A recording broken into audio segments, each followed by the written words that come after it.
We just spent the most magical 3 weeks exploring across Oahu and Kauai. It was one of the most incredible bucket list trips of our life.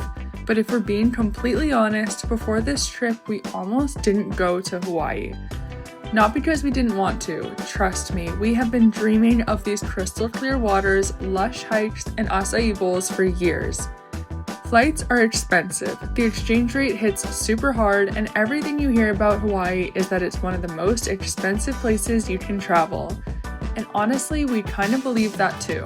So we started asking ourselves, is it even worth it anymore? Or is it just one of those places that looks better online than it actually feels in real life? But instead of writing it off, we decided to do it differently and to see just how affordable we can make 3 full weeks in Hawaii. We didn't stay at a resort, we didn't follow a typical itinerary, and we paid attention to every single place our money was going. And what we realized by the end of the trip completely changed how we look at traveling here.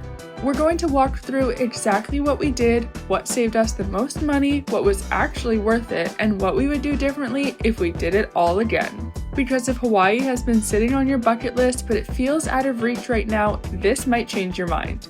Before anything else, flights are the biggest mental barrier. After looking at all of the options, we figured that the most affordable route would be to drive to Vancouver and take a direct flight from there. And honestly, this is where most people either commit to the trip or don't go at all. What made the biggest difference was flexibility. Being open with our dates, watching prices, and not locking into peak travel times can easily save you hundreds before you even land. Because of the consistent temperatures, Hawaii is busy and popular all year. And being that we were going in February, there was a higher risk of rain as this is the storm season, but the flights were significantly cheaper than the summer rates.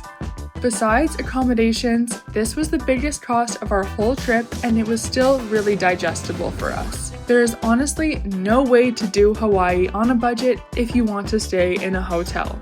The prices are absolutely astronomical year-round.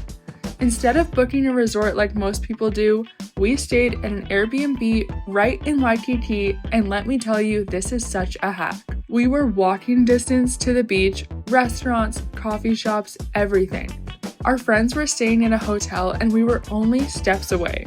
We stayed in 2 Airbnbs in Waikiki, just one street over from each other. The buildings were safe, clean, had beach towels, air conditioning, and were only about $150 to $200 a night Canadian, which compared to nearby hotels wasn't even close. And here's the thing, you don't need a luxury resort to experience Hawaii. You're outside most of the day anyway, exploring, swimming, hiking. So for us, having a clean, central place to stay was way more valuable than overpaying for amenities we barely used.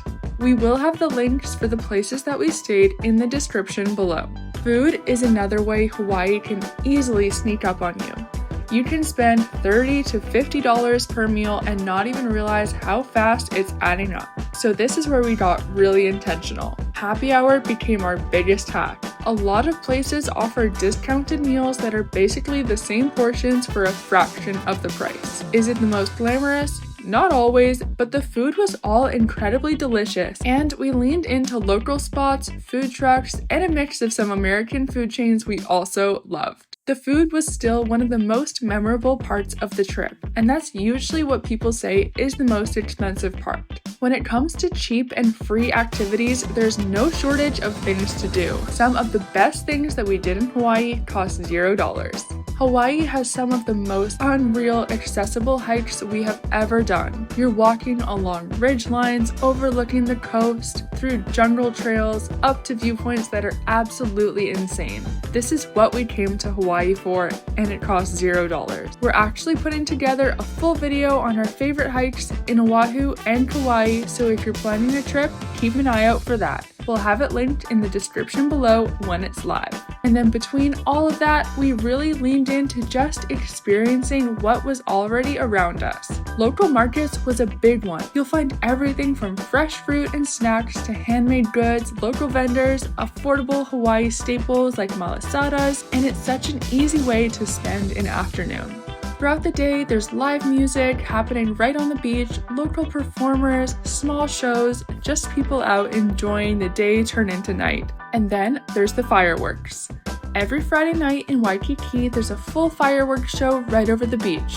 You can just sit on the sand, watch the entire show, and it ends up feeling like one of those "this is why we come here" moments. You don't need to fill your itinerary with expensive tours to feel like you're experiencing Hawaii. But we also weren't trying to do everything for free. We just got really intentional with a few things that we did pay for. For example, the Waikiki Aquarium, it was only $12 per person, super easy to fit into the day, and still felt like a really fun experience without being overpriced. Lean into everything that's already there for you, and then pick up a few things that are actually worth paying for, because it's really easy to overspend doing crazy expensive tours, renting bikes, going to the luau's, but it's just as easy to build a trip that feels full without doing all of that. When it comes to getting around the islands, this is where a lot of people overspend without even thinking about it. If you're staying in Waikiki, you honestly don't need a rental car. We walked almost everywhere, and when we didn't, Uber or the bus was way more affordable than renting a car for the entire trip.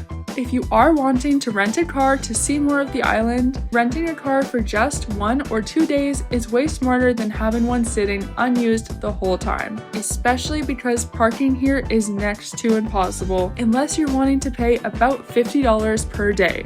We rented a car on Oahu for 2 days and went to explore the north shore of the island. It was so memorable and a great way to see more of what Oahu has to offer without breaking the bank. Now overall, is Hawaii cheap? No. As Canadians, you're still going to feel the exchange rate, and there are definitely moments where prices catch you off guard if you aren't careful. But what surprised us the most was how much control we actually had over what we spent, and how you could work so many treats and special moments into vacation that truly never felt like we missed out on anything.